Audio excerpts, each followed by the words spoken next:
नमस्कार, आप देख रहे हैं न्यूज़ वन हिंदुस्तान और इस वक्त की खास खबरों में मैं आपके साथ Sakshi Giri. Himalayan miner association alliance of Uttarakhand workshop कार्यक्रम का आयोजन संगंध पौधा केंद्र सैलाकुई में किया गया, जिसपे चीफ गेस्ट पर्यटन मंत्री सतपाल महाराज पहुंचे। वहीं उनके द्वारा संगंध पौधा केंद्र का निरीक्षण किया गया। वहीं दीप प्रज्वलित करके उनके द्वारा कार्यक्रम की शुरुआत की गई। वहीं आपको बता दें कि संगंध पौधा केंद्र में सतपाल महाराज का स्वागत किया गया।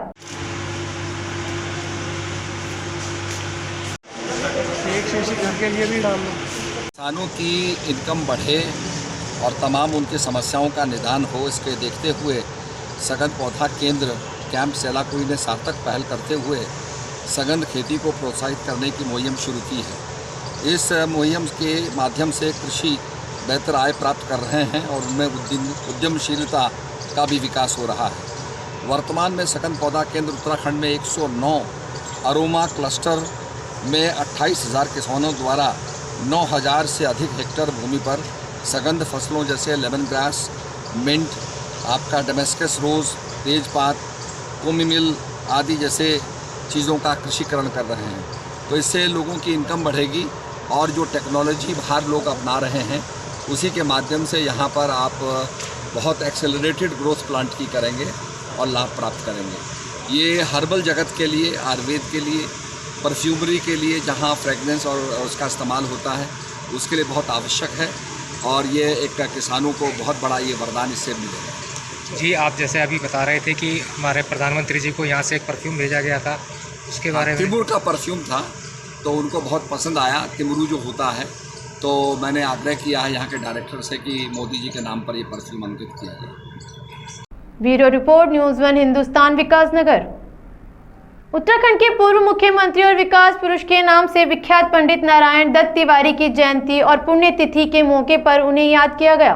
कांग्रेस के स्वराज आश्रम में कांग्रेसी नेताओं ने पंडित नरेंद्र तिवारी की जयंती और पुण्यतिथि के मौके पर उन्हें श्रद्धा सुमन अर्पित करते हुए उन्हें याद किया। कांग्रेस जिला अध्यक्ष ने बताया कि विकास पुरुष पंडित नरेंद्र तिवारी जी की जयंती और पुण्यतिथि एक ही दिन है। उन्होंने कहा कि पंडित नरेंद्र तिवारी ने पूरे देश के विकास में अहम भूमिका निभाई। वह न सिर्फ केंद्र में लगभग सभी विभागों के मंत्री रहे हैं, बल्कि उत्तर प्रदेश और उत्तराखंड के 4 बार मुख्यमंत्री रहे हैं और राज्यपाल भी रहे हैं। देखिए, स्वर्गीय नारायण दत्त तिवारी जी जो विकास पुरुष के नाम से भी जाने जाते थे और हिमालय पुत्र के नाम से भी जाने जाते थे। तिवारी जी की जो विकास परक सोच थी, जिसका लाभ उत्तराखंड को मिला, जिसका लाभ उत्तर प्रदेश को मिला और भारत सरकार में विभिन्न जिम्मेदारियों के तहत, विभिन्न मंत्रालयों के तहत उन्होंने जो विकास पूरे समूचे भारत में किए, तो आज उत्तराखंड जो विकास उन्होंने किए, जो उससे रेवेन्यू इकट्ठा होता है, उस पर आज निर्भर करता है। जितनी भी तनख्वाहें जाती हैं, जो भी राजस्व प्राप्त होता है, जो तिवारी जी नींव रख के गए इस उत्तराखंड की, और ऐसे महान पुरुष को आज हम श्रद्धांजलि देते हैं, उनको याद करते हैं, नमन करते हैं और हम उनके आदर्शों में चलने का संकल्प लेते हैं। नारायण दत्त तिवारी जी की आज पुण्यतिथि मनाने के लिए हम सभी लोग यहाँ पे एकत्रित हुए हैं और वह एक बहुत ही बड़े दिग्गज नेता थे, जिन्होंने उत्तराखंड ही नहीं बल्कि उत्तर प्रदेश में भी अपने विकास कार्यों से अपनी छाप छोड़ी है। उन्होंने उत्तर प्रदेश में जैसे नोएडा जैसा शहर बसाया और क्या कहते हैं, हल्द्वानी में काठगोदाम में HMT कॉलोनी और रुद्रपुर में सिडकुल जैसे कंपनियों का वो करा। तो इसके लिए समाज पूरा उनका आजीवन ऋणी रहेगा और वो हमारे समाज में हमेशा याद किए जाएंगे।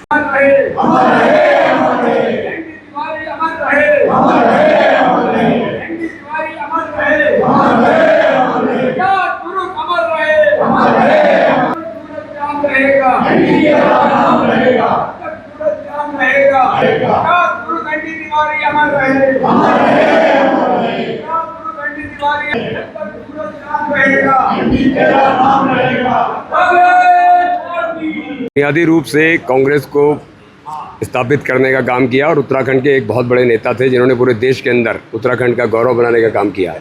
और आज हम सब लोग उन्हें याद करके उनके मूल्यों पर चलने का, उनकी नीतियों पर चलने का संकल्प लेते हैं। और जिस तरह से उत्तराखंड जब बना तो जो एक नया विकास के आयाम माननीय नारायण दत्त तिवारी जी ने दिए, विकास पुरुष के नाम से आप प्रसिद्ध थे।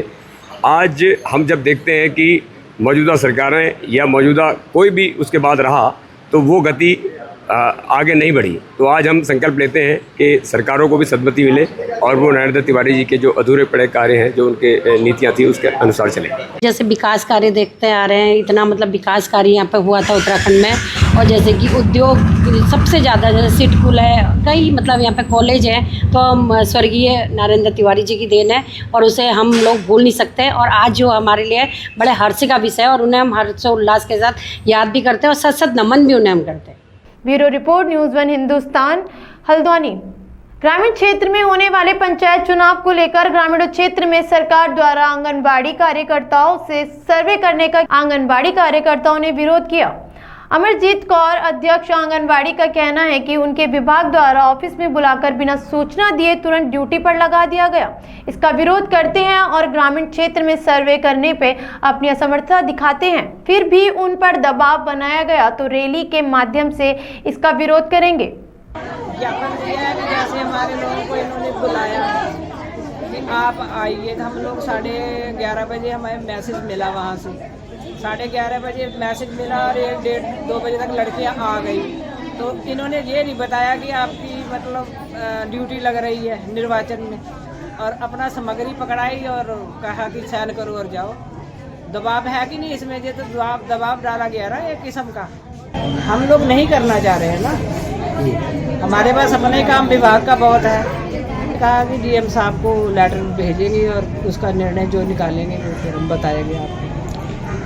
रैली के माध्यम से फिर हम लोग ज्ञापन निकालेंगे, रैली निकालेंगे, ज्ञापन देंगे, धरना पड़ेगा। हिमांशु जोशी, तहसीलदार खटीमा, का कहना है कि आंगनबाड़ी कार्यकर्ताओं ने कार्य की अधिकता में के चलते ग्राम पंचायत में सर्वे करने की अक्षमता दिखाई। उच्च अधिकारियों को इस संबंध में पत्र प्रेषित किया जाएगा। जो भी उच्च अधिकारियों का आदेश होगा उसके पालन किया जाएगा।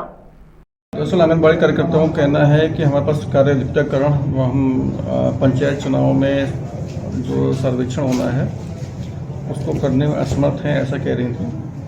तो उस समय में वार्ता की गई उनसे, तो उनसे बताया गया कि आपकी जो शिकायतें हैं उच्च अधिकारियों को प्रेषित की जाएंगी और जो वहाँ से निर्देश मिलेंगे तदनुसार कार्रवाई की जाएगी। Bureau report, news 1 Hindustan, Udham Singh Nagar. Bahraich में राम गोपाल मिश्रा की हत्या का मामले में पर आज अयोध्या तपस्वी छाव बनी पीठाधीश्वर जगतगुरु परमहंस आचार्य ने बहराइच निकालने का प्रयास किया। बता दें कि परमहंस पीड़ित परिवार से मिलने बहराइच जा रहे थे। उन्होंने कहा कि बहराइच में दुर्गा विसर्जन के दौरान समुदाय विशेष के द्वारा राम गोपाल मिश्रा के नृशंस हत्या है, बहुत दुखद है। मैं जा रहा था, बहराइच प्रशासन ने मुझे किया है, निवेदन बिगड़ सकता है, माहौल ज्यादा ही मुख्यमंत्री को संबोधित दिया है मैंने ज्ञापन। इस तरह की घटना में इंडिया गठबंधन सपा कांग्रेस के लोगों का हाथ आए दिन हो रहा है। बहन बेटियों के लव जिहाद, कहीं 35 टुकड़े और कहीं हो रही है पत्थरबाजी, तो कहीं लग रहा है कि देश विरोधी नारा लगातार हो रहे हैं। हिंदुओं की हत्या न जाने किस गली मोहल्ले और मस्जिद से निकल आए। सरफराज हमारे मांग लिया है अपना कफन, अगर मरना भी पड़े मर जाएंगे, लेकिन नहीं करेंगे अन्याय को बर्दाश्त। बहराइच में जिस तरह से दुर्गा मूर्ति विसर्जन के दौरान राम गोपाल मिश्रा की निर्मम नृशंस हत्या की गई समुदाय विशेष के द्वारा, यह अत्यंत दुखद है। इसलिए अयोध्या से मैं तपस्वी छावनी पीठाधीश्वर जगत गुरु परमहंस आचार्य एवं विश्व हिंदू सिख महापरिषद के अंतर्राष्ट्रीय अध्यक्ष, मैं आज वहां जा रहा था। प्रशासन ने मुझसे निवेदन किया कि वहां जाने से माहौल ज़्यादा बिगड़ सकता है, तो हमने एक माननीय मुख्यमंत्री जी के नाम से संबोधित पत्र दिया है।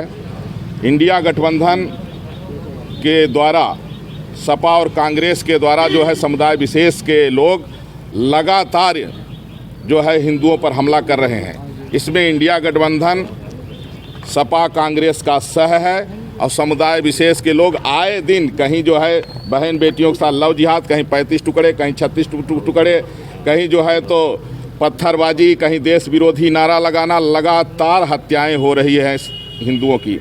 आज तक हिंदुस्तान में जहां 100 करोड़ हिंदू हैं, किसी भी मुस्लिम के त्यौहार के दौरान हिंदुओं ने न तो पत्थरबाजी की, न किसी को करंट लगाया, न किसी के नाखून खींचे, न किसी की हत्या की। क्रिया की प्रतिक्रिया के दौरान अगर किसी हिंदू ने कुछ बयान दे दिया तो कहेंगे कि रसूल के शान में गुस्ताखी हो गई, सर तन से जुदा के नारे लगने लग जाते हैं। आप कहाँ जा रहे हैं? बहराइच में पीड़ित परिवार से मिलने जा रहा था। चूँकि मदरसों में आतंकवाद की ट्रेनिंग दी जाती है और मस्जिद में इसकी मीटिंग होती है, न जाने किस मस्जिद से, किस मदरसे से, किस गली, किस मोहल्ले से सरफरोज निकल जाए आतंकवादी पत्थरबाज। इसलिए हमने जो है तो कफन भी मंगा लिया था कि अगर मरना पड़े तो कोई बात नहीं है, मर जाएंगे, लेकिन अन्याय को बर्दाश्त नहीं किया जाएगा। मैं सरकार से मांग करता हूं, या तो हिंदुओं पर हमले रोक दिए जाए या हिंदुओं को 3 मिनट का छूट दे दिया जाए। मैं 3 मिनट की छूट मांग रहा हूं, चौथा मिनट नहीं, 3 मिनट में मेरी गारंटी है पूरे भारत से पत्थरबाज जितने लव जिहादी हैं, जितने आतंकवादी देश विरोधी नारा लगाने वाले हमलावर, 3 मिनट के अंदर इनके 1000 टुकड़े करके जमीन के अंदर अगर लगाड़ दिए 100 फीट, केवल 3 मिनट की फुर्सत दे दी जाए। नहीं तो हम अगर संवैधानिक दायरे में है तो सबको संवैधानिक दायरे में रखा जाए। हिंदू ये कि 2 बच्चा पैदा कर रहा है, ये दर्जन भर बच्चा पैदा सिर्फ इसलिए कर रहे हैं हिंदुओं की हत्या कर। Bureau report, news 1 Hindustan, Bahraich. Milkipur विधानसभा उपचुनाव टलने का मामला हाई कोर्ट ने सपा विधायक अवधेश प्रसाद के निर्वाचन को चुनौती देने वाले भाजपा के पूर्व विधायक बाबा गोरखनाथ ने प्रेस वार्ता कर दी है। बाबा गोरखनाथ का बयान, हमने हाई कोर्ट में याचिका वापस लेने का आवेदन किया था। सुनवाई हुई और अगले दिन ही डेट लग गई थी। कल जब मेरी सुनवाई लगभग 1:30 बजे शुरू हुई तो दूसरी टेबल पर सपा सांसद अवधेश प्रसाद के लगभग 1 दर्जन वकील मौजूद थे।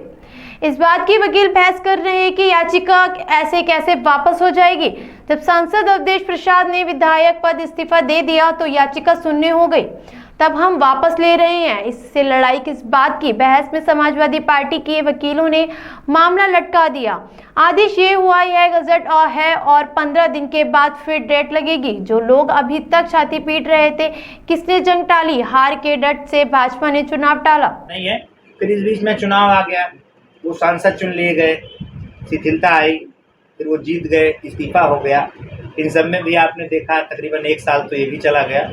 1 साल तो वो अपेयर ही नहीं हुए। हर आदमी जब कुर्सी पर बैठ जाता है तो सोचता है जल्दी नोटिस ना लें। मुकदमा चलाने के लिए आप अकेले निर्णय नहीं ले सकते। कोर्ट है, महाधिवक्ता है, उन पर मुझे टिप्पणी नहीं करना। देखिए, मुझे अपना विषय है, क्या जो भी कोर्ट की शरण में जाते हैं 2 पक्ष, क्या दोनों को न्याय मिलता है? न्याय तो किसी एक को मिलता है, वो भी गुण दोष के, और जो भारतीय संविधान उसके तहत दिया जाता है। तो ये कहना कि प्रयास नहीं हुआ, सब प्रयास हो रहा था, सब कुछ हो रहा था, ऐसा नहीं है। अब चूंकि अब नई बात आ गई है, हमारा केवल एक ही चीज़ है, आप लोगों से बात करने का एक ही पीड़ा है। चलिए ठीक है, हम करा पाते ना करा पाते, आप लोगों को सारी जानकारी थी। 1 दर्जन वकील भेजना और वकालतनामा लगाना, ये किस बात को दर्शाता है? कृपया अवधेश जी या समाजवादी के वरिष्ठ नेता बता दें आप सबको। अच्छा, अगर कहीं मन में होता, तत्काल पार्टी के बड़े लोग, बड़े पदाधिकारी, आप देखिए लखनऊ में छपा है और टीवी पे चल रहा होगा हर जगह, बाकायदा आयोग से उन्होंने मुलाकात की, सिफारिश की कि मिल्कीपुर की जनता सफर ना करे। मैं रूलिंग भूल रहा हूँ, सुप्रीम कोर्ट की एक रूलिंग भी लोग लेके गए थे और चुनाव के समक्ष रखा, बाकायदा बात हुई। ये हुआ बाकायदा। अखिलेश जी का वक्तव्य सुनिए, उन्होंने कहा कि 2 दिन में रीट अगर वापस हो गई तो चुनाव होगा। सुबह उन्होंने कहा है, सुबह कहा और 1:30 बजे कांड तुरंत कर दिया है। सुबह काउंटर इंटरव्यू मुझे किसी ने कल भेजा शाम को, उसमें उन्होंने कह रहे हैं कि अगर आज 2 दिन के अंदर याचिका वापस होती है तो चुनाव होगा। तो भैया 1:30 बजे तुम्हें कौन माछी छींक मारे रही कि जो 1 दर्जन वकील भेज दियो? हम करा पाते ना करा पाते, फिर संजय का चिल्लाते, छाती पीटते। तो ये कहीं ना कहीं से समाजवादी पार्टी डर गई है और खासकर बाबा गोरखनाथ से बहुत डर गई। Bureau report, news 1 Hindustan, Ayodhya. बने रहे खबरों में, देखते रहे न्यूज़ 1 हिंदुस्तान। नमस्कार। आप देख रहे हैं न्यूज़ 1 हिंदुस्तान।